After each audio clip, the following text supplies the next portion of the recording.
What is up YouTube? Welcome back again. It's your buddy Technoboy, and you can see that's a Zebronics 5.1 soundbar. Well, today I'm going to do the sound test of this soundbar with a Govo 2.1.2 channel soundbar, which is Dolby Atmos soundbar. So the Atmos 2 channels normally works as a surround speakers, but to make it work as the Atmos, you need Atmos file and Atmos support source like that. Well, some dumbass doesn't know that.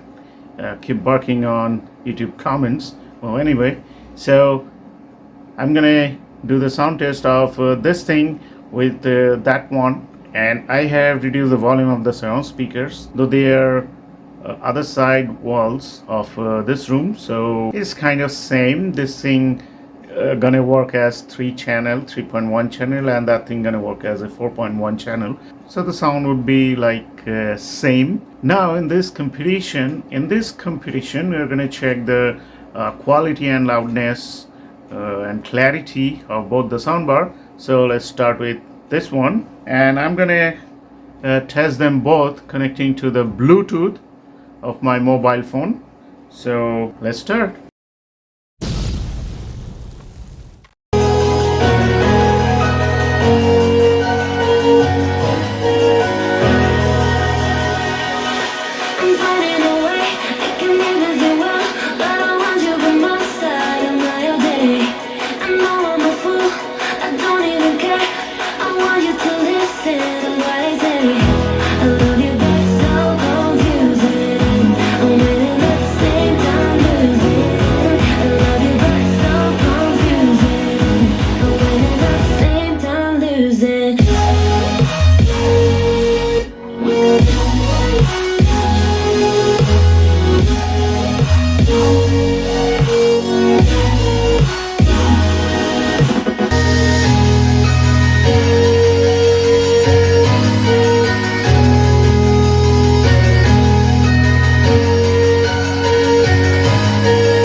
Baby, come and show it. Tell me what you feel in your heart and your soul is.